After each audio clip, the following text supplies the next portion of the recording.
Attention, you're listening to The Todd Huff Show, America's home for conservative, not bitter talk and education. Be advised, the content of this program has been documented to prevent and even cure liberalism, and listening may cause you to lean to the right.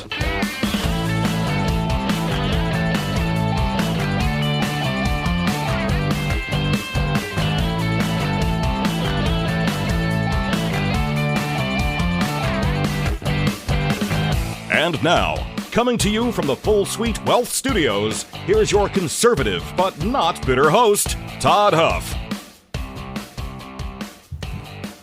Well, that is right, my friends. You have tuned in here to America's home for conservative, not bitter talk. There we go. I'm your host, Todd Huff.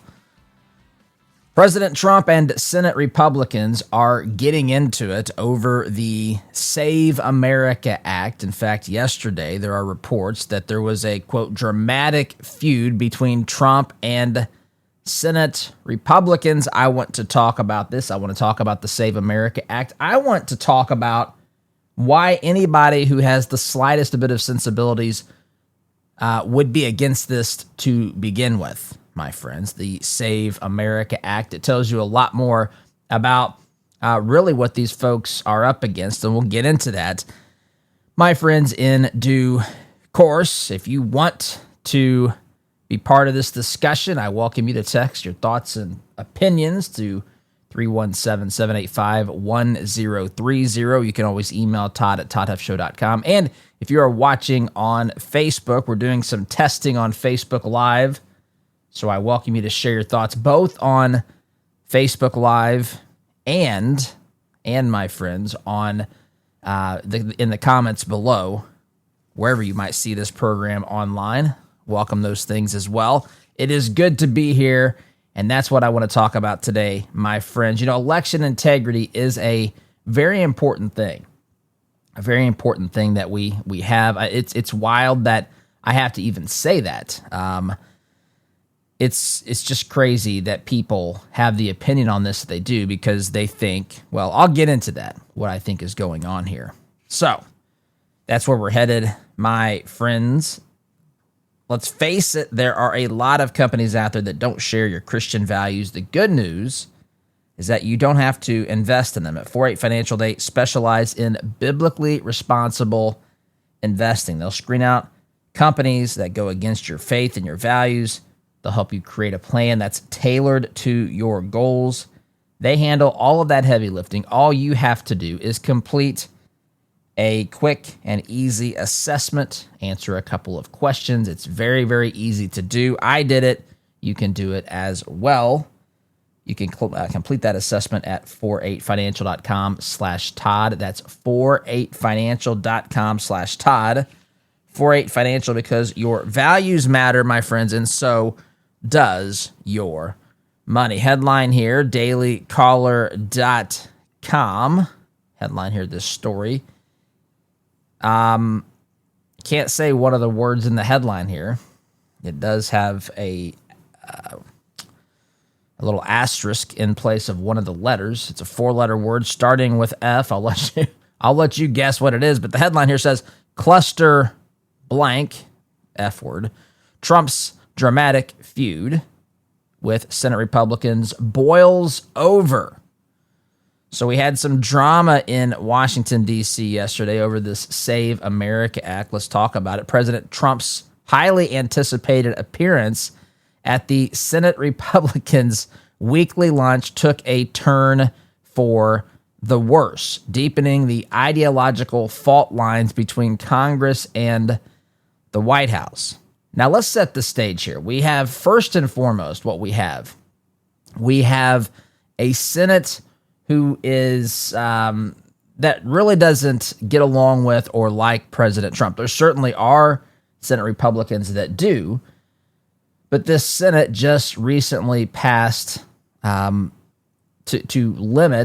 a bill to limit President Trump's abilities to deal with the Iran situation, limit his war powers in this particular scenario with Iran.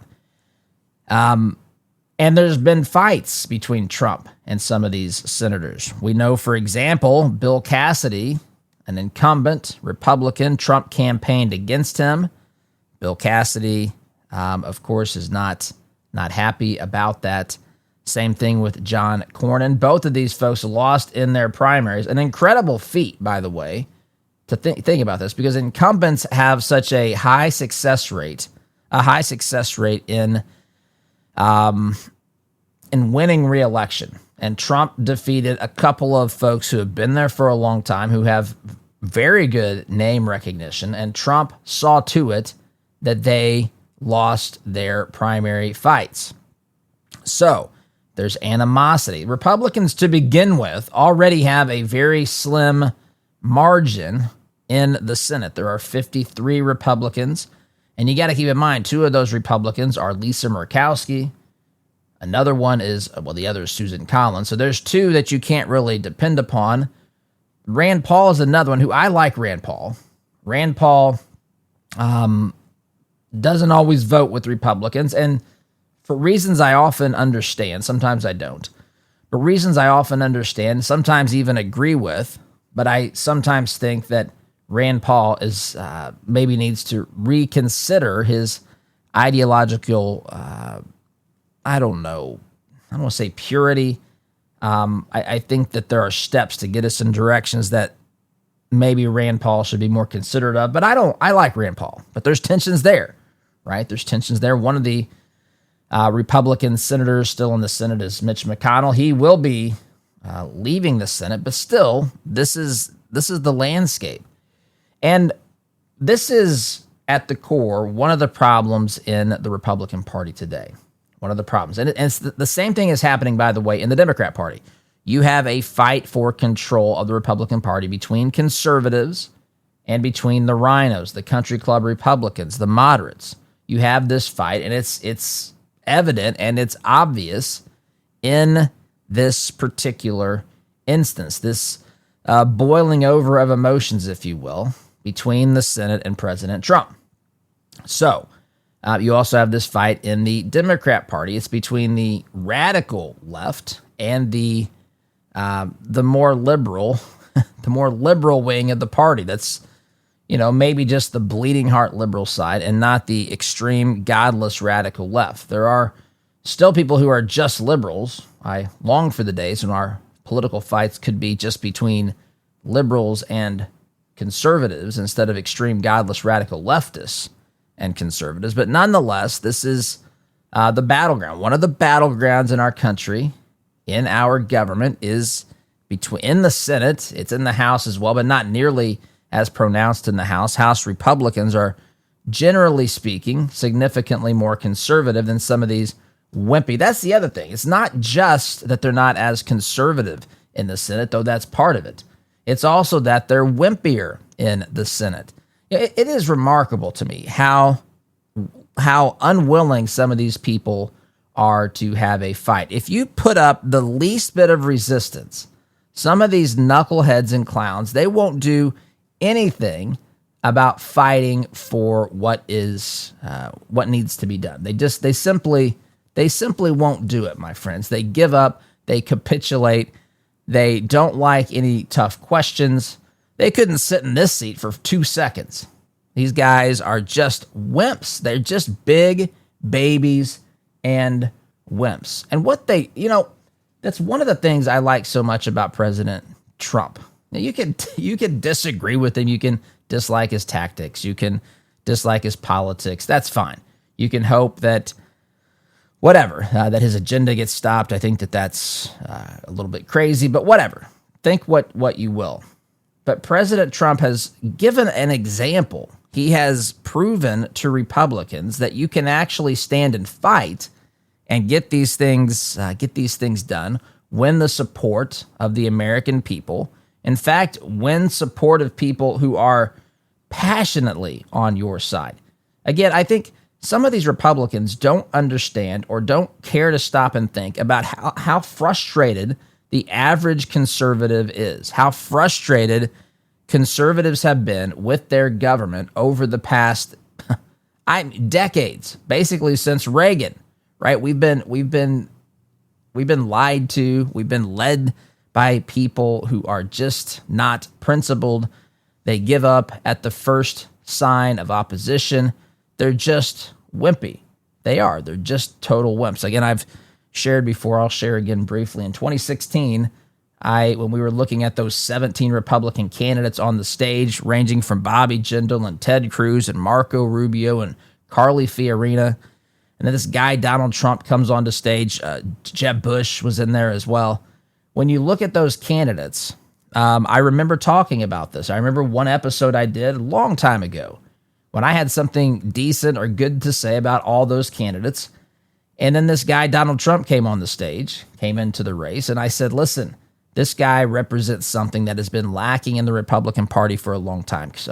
Rank and file conservatives are aggravated, are annoyed, are frustrated, are angry that there are two problems with Republicans. One is that they're not principled enough, not conservative enough. Another is that they are afraid to fight. They are wimps. They turn tail and run at the first sign of resistance. They can't fight. They don't have the intestinal fortitude to see it through, whatever. And so that was the environment that President Trump walked into, candidate Trump back in those days. And his willingness to fight for things that are candidly pretty simple and obvious many times, which includes this Save America Act, which I'll get into in more detail here in a moment. But this is something that Republicans have been, conservative Republicans have been frustrated with for a long, long time. They witness what's going on in the Republican Party, in their government. They say, why won't our guys simply fight? Along comes this guy named Donald Trump, and he's willing and ready to have that fight. And so that's why he's resonated with so many people. So yesterday, let's go back to the article. Trump met with Senate Majority Leader John Thune and his Republican colleagues Wednesday, that of course was yesterday, to address disagreements on policies related to the Iran war and his flagship election integrity bill, known as the Save America Act. These tensions reached a boiling point after Trump canceled the signing of a major bipartisan housing bill moments before the lunch was set to take place in an attempt to further pressure the Senate to make progress on the Save America Act. So you have another bill simultaneously, or just before this, that is a housing bill, a bill that's passed with overwhelming support in both the House and the Senate. So President Trump was set to sign it, a bipartisan housing bill, right? This is something that people were going to celebrate. This was a big deal. Now, again, in their world, right, where they meet and they fight in the Senate, they fight in the halls of Congress on a regular basis. They have a bill that actually gets support from both sides of the aisle. And so they're ready. They're ready to announce this. They're ready to go out there and show Americans just how willing the Senate is to handle work that needs to be done, right? All the talking points, all the feel-good things about the Senate. We got a bipartisan bill. Everybody's basically on board. I mean, certainly had votes against it, but it's overwhelmingly supported in the House and the Senate. And Trump says, I'm not going to sign the thing right now. I'm going to put that off. I'm canceling it because you have ignored, United States Senate, the Save America Act. Also not real happy with you, United States Senate, for voting to limit my abilities to properly handle Iran. Now, that hasn't, the Senate can't stop that unilaterally. The House would have to take that up as well. But nonetheless, Trump is not happy. You got to think at this particular point in time, we're in a midterm election here. So there's a lot of focus that's being placed on posturing and appealing to the political base in these campaigns. And so some of these bills that are being passed, some of these actions that are being taken are designed to get people to say, well, that's what I want my senator or my member of the House to do. They're going to get my vote come November. I mean, that's just July, August, September, October. That's just 4.5 months away, my friends, these midterm elections. And at this point, those could go either direction. So let me continue back to the article here. The lunch quickly escalated after Republican Louisiana Senator Bill Cassidy, you heard me talk about him earlier in the program, The article says here who Bill Cassidy is serving his last term after Trump backed a successful primary challenger, right? So you've got this guy, Bill Cassidy, who's upset at Trump. He is mad that Trump basically pushed him out of the U.S. Senate. There were already tensions between these two individuals. And it says he unloaded on the president for the ongoing conflict in the Middle East. A person familiar with the conversations told the caller, that's the article I'm reading from here, that Cassidy, quote, went nuts over Iran, saying the two got into a shouting match. So tensions are at a boiling point here. You got Bill Cassidy, who's on his way out of the Senate, start yelling at Trump during this luncheon or sometime during this luncheon yesterday. And they got into a shouting match. Trump reportedly, this says, told Cassidy to sit down. He called him a lunatic when he refused. So basically he says, sit down, Bill. You're not going to be back here in the Senate in a few months anyway. Why don't you just sit down and, and put an end to these ridiculous comments? Cassidy didn't sit down, so he says, well, you're a lunatic. Cassidy also referred to Trump as brother. He might have said, hey, brother, I'm not sitting down. You're wrong on Iran. What are you doing? You're destroying this country. Whatever he's saying, right? You can just imagine what's going on here. I'm not saying none of that stuff is, I don't know what was specifically said. I'm saying that's kind of the conversation that we're understanding and hearing about here. So when Cassidy called Trump brother, Trump says, I'm not your brother. Don't be calling me brother. Who do you think you are? One source described the interaction to Semaphore as a total cluster F word. I can't say that here. So there's a tweet here from the POTUS account, Rapid Response 47. Two sources familiar with the lunch told the caller that Republican Pennsylvania Senator David McCormick's getting dragged into this as well, took some heat from the president for missing the Senate War Powers vote on Tuesday, which passed the Senate 50-48. The non-binding resolution directs the president to remove forces from Iran or seek congressional approval to continue the war. McCormick was absent. This gets even better. McCormick was absent for the vote because he accompanied Trump at his Pennsylvania rally Tuesday. That's what's being reported. So McCormick's thing, I'm getting yelled at for not being at a vote because I was at a rally with Trump in Pennsylvania earlier this week. Trump similarly railed against Republicans like Alaska Senator Lisa Murkowski and Kentucky Senators Mitch McConnell and Rand Paul over the War Powers vote. Murkowski and Paul voted with the Democrats in favor of the resolution, while McConnell did not vote. Lots of unity, lots of Republican love on Republican love, Rand Paul sarcastically said following the lunch. Louisiana Senator John Kennedy chimed in here. He said, number one, the president was mad as a murder hornet. You know how Kennedy can be. You can hear him as I read these words in his Louisiana accent. He was mad as a murder hornet about the War Powers vote, and I don't blame him. That's what Senator John Kennedy said. Put yourself in his shoes. He's right in the middle of delicate negotiations. That is true, by the way.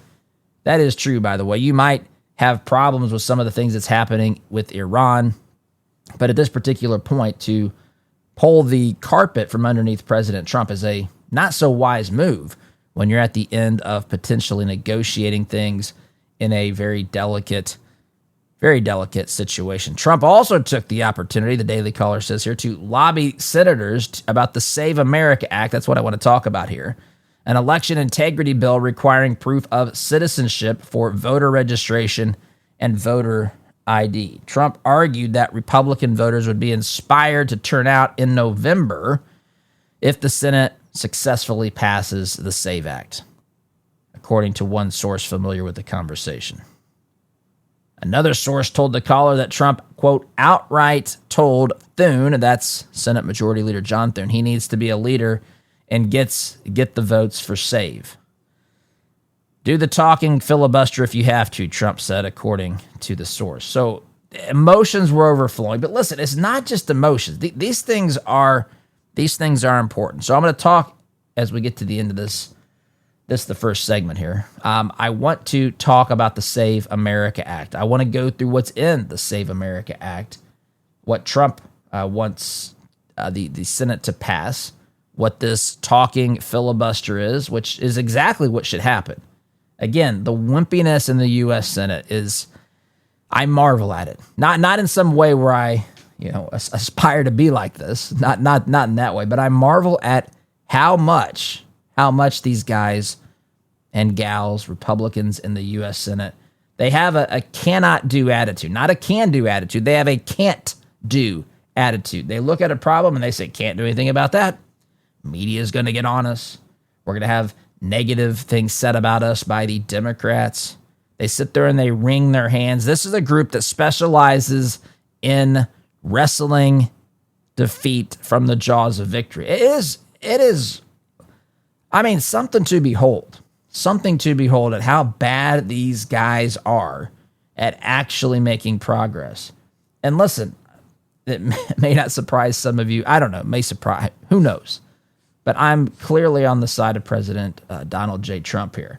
The Republican Party needs a shot of confidence, and they need it fast, and they need it in large amounts. After watching Trump for 10 years now, 11 years, if you think back to when he came down that escalator in June of 2015, they are still scared of their own proverbial shadows. This is just unbelievable to me. Like, I'm not suggesting they can pass the SAVE Act, but they should at least try to get this thing pushed through. So that's where we're headed. I have to take, my friends, a quick time out here. If you're curious about Kratom, or if you just want answers before you try anything, you're invited to the weekly tea talk from Christopher's Organic Botanicals. It happens every Thursday night. That is tonight, by the way, 7 p.m. Eastern time. There's no pressure. There's no sales pitch. It's just a real conversation with real people who want to help you understand Kratom, what it is, how it's used, how to stay safe, what to avoid. Christopher's Organic Botanicals believes education should come first. That's what sets them apart. If you've got questions about relief, about dosage, about sourcing, this is the place to ask. They've built a community focused on truth, not hype. Again, that conversation is tonight, Thursday, 7 p.m. Eastern. This happens every week. For more information, visit Christopher'sOrganicBotanicals.com. That's Christopher'sOrganicBotanicals.com. Truth, tradition, transparency, and yes, time out for me, my friends. And by the way, if you're watching on Facebook Live, we'll start a new feed after the break here in just a minute, my friends. Sit tight. Back in just a minute.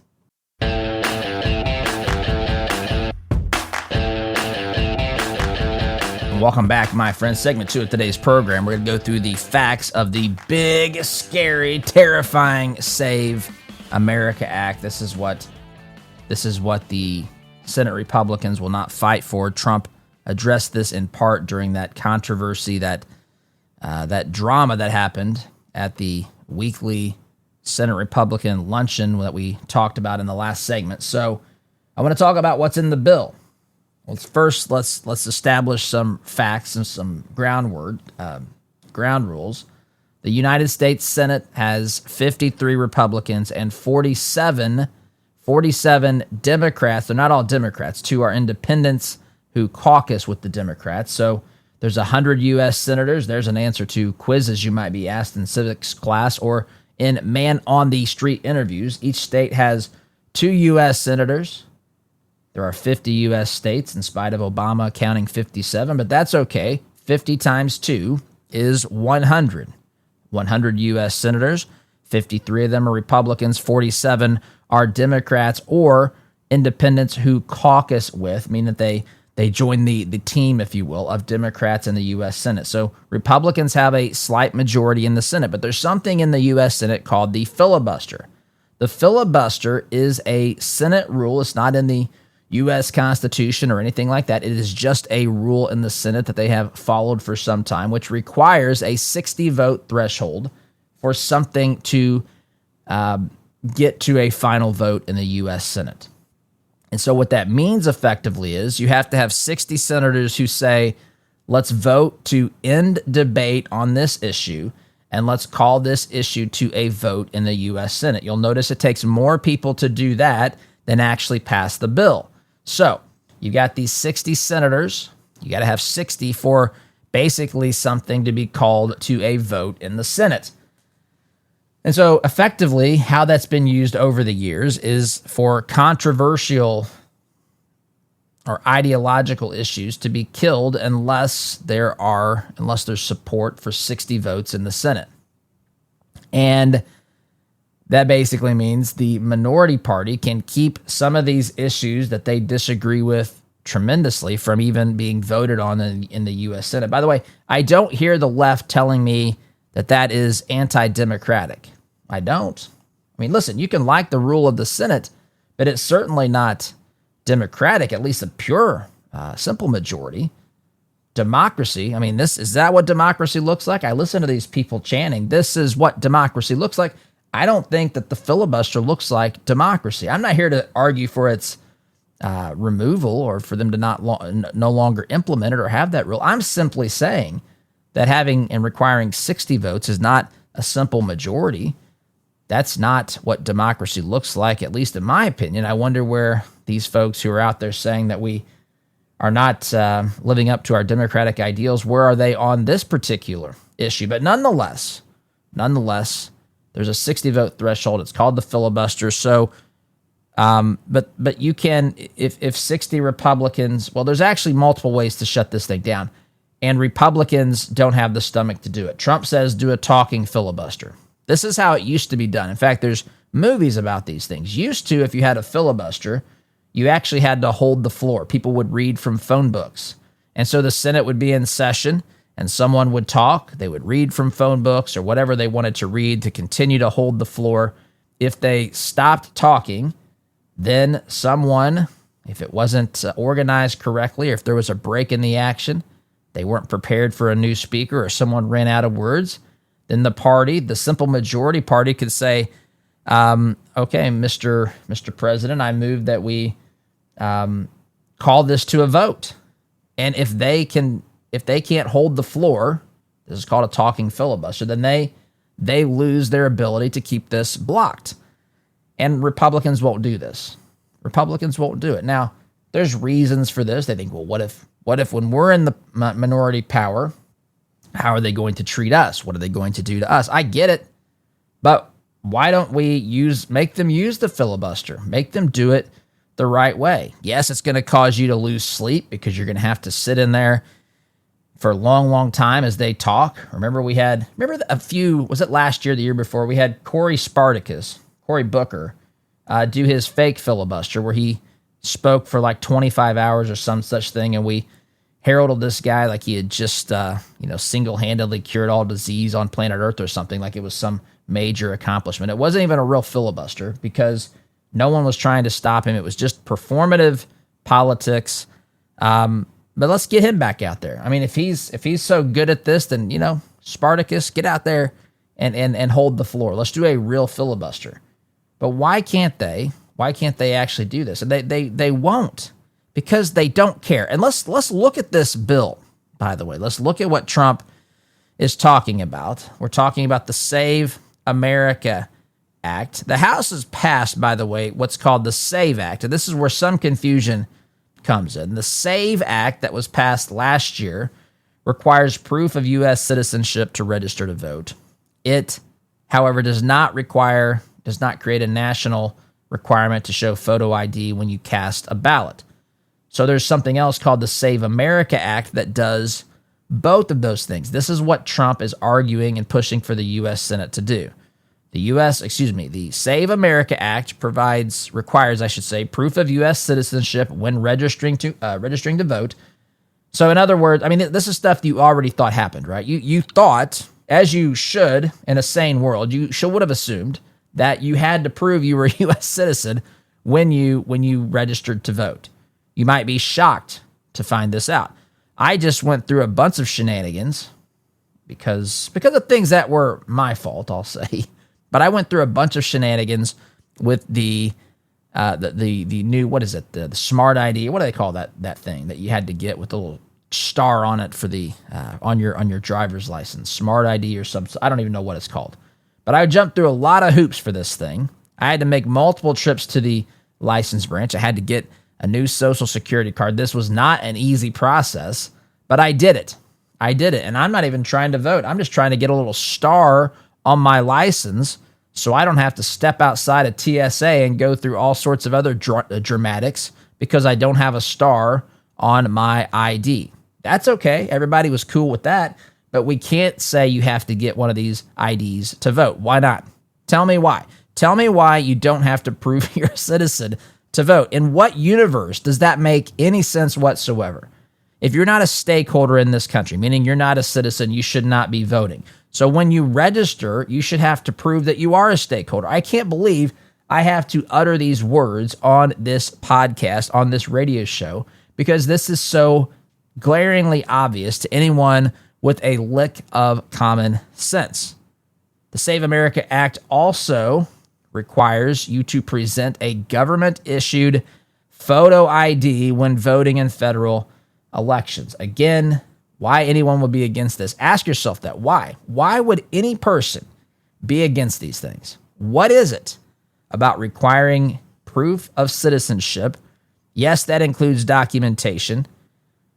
What is it that you could possibly be against? Now, there are other things as well in this bill, but those are the two, I would say, main things. There's, I would say, one other main thing, which includes voting by mail. But here you go. Voter registration would require documentary proof of U.S. citizenship to register to vote in federal elections. Something, again, we all assumed should have been happening from the beginning. And, of course, in many states, it's not. By the way, I would say in my state of Indiana, we already do these things. There are examples. There are a few things that we would have to update. But in general, my state of Indiana already does these things. So what's the big problem here? Well, I think you know the answer to this. I think we all know the answer to this.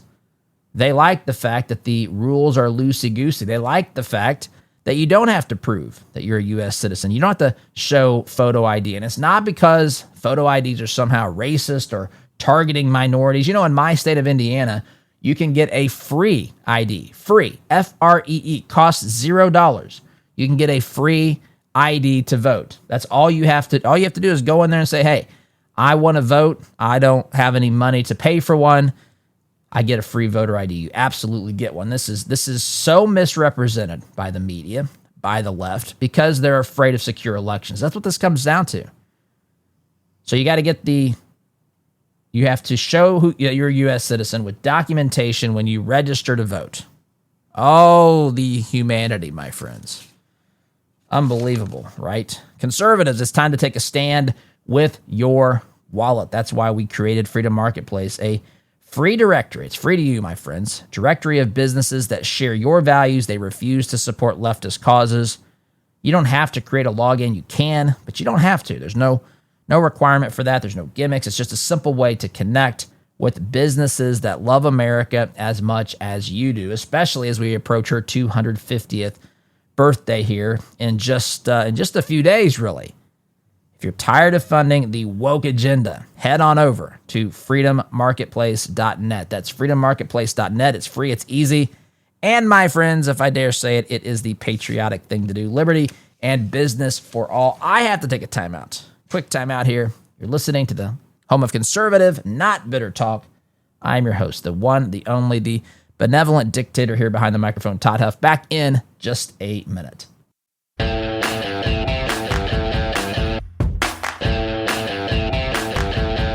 Welcome back, my friends. Third and final segment on this Thursday.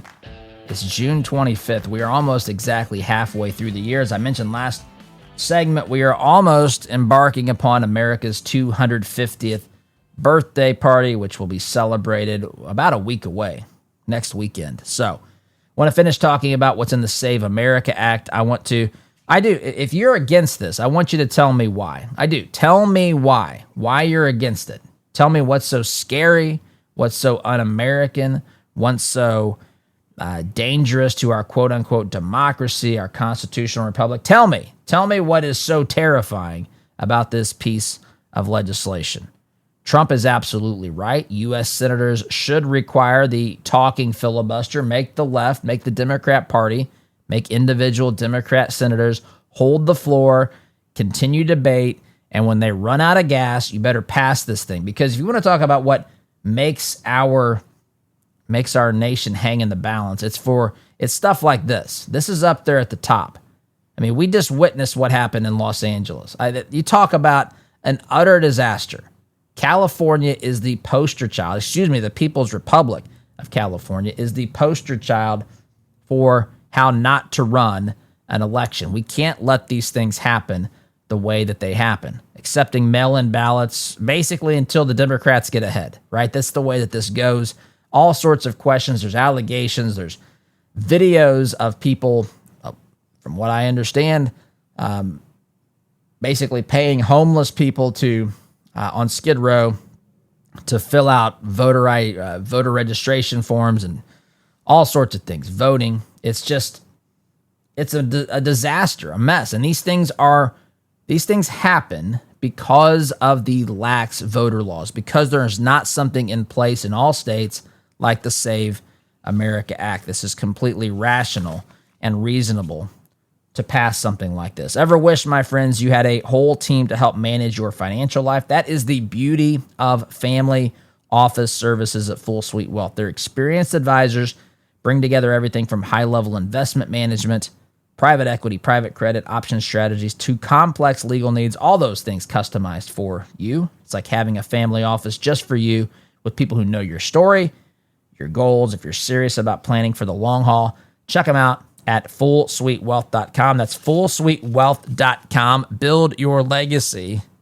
Secure your future. All right, let's look at this here. Talking about the Save America Act and all the big scary things in this piece of legislation. Voter registration requires documentary proof of U.S. citizenship to register to vote in federal elections. Most of you are scratching your head saying, I assumed that we already did that. No, you have to, if you don't have the documents, and many states don't even ask for it, you just sign, you just attest. Yep, I'm a citizen. So, I mean, that sounds like a big deterrent, right? You put your signature on something, you say that you're a citizen, and then boom, problem solved. It's absurd. Of course, you should have to prove that you're a citizen, especially in a world where we've had wide open borders for forever under President Bribery, and we've had a border crisis for a long time outside of President Trump. If President Trump didn't come along, we still would be dealing with a border crisis. Republicans in the Senate and the House would still be arguing about whether or not we should or it was humane to put up a fence, a wall to enforce the border, all these sorts of things. Trump comes in and solves this problem like a man, like a real leader, and Senate Republicans would still be trying to figure out if they really and truthfully even want the border to be secure. Of course, they're not in favor of that either. They're just not conservative and they're wimpy. I don't know what else to say about it. It's a broad statement, but generally speaking, I would say that's true. The Save America Act also includes a voter ID requirement. This is where voters are required to present government-issued photo identification when voting in federal elections. The bill establishes a national federal voter ID requirement that would apply to federal elections. Good. This is something that should happen. And by the way, states can run elections, but Congress can set rules for that election. They can set requirements and the basics as to what needs to happen in these elections. There's also a provision about mail-in voting. This is another area that's people don't like on the left because this is something that's been taken advantage of in a major way. The mail-in ballots would generally be limited to voters who qualify because of illness, disability, military service, or travel away from their polling place. Routine, no-excuse mail-in ballots, mail-in voting would no longer be permitted for federal elections. There's a reason for this. You can't dump untold millions of ballots in the mail stream and expect those to not get in the wrong hands or for someone to never do something that is illegal with them. Well, Todd, it's such a rare thing, and the ease of which this makes voting, we should allow it. No, it is open. You talk about One of the most things that invites the most fraud, it's something like this: mass mail-in voting. It's just begging for people to take advantage of it. There's also voter roll maintenance that's in this bill, some requirements to say, hey, you got to identify and remove non-citizens. You got to compare the voter registration list with the federal citizenship data. You got to do this to make sure that we're keeping people on the rules that need to be there, but removing those who are deceased, who shouldn't be on there to begin with. These are, again, totally legitimate things. The bill would also create criminal penalties for election officials who register applicants without the required proof of citizenship. Yikes, this puts Democrats running these elections on notice. But there's no reason to be against this bill, my friends. I got to go, out of time. Thank you so much for listening. Have a great day. SDG.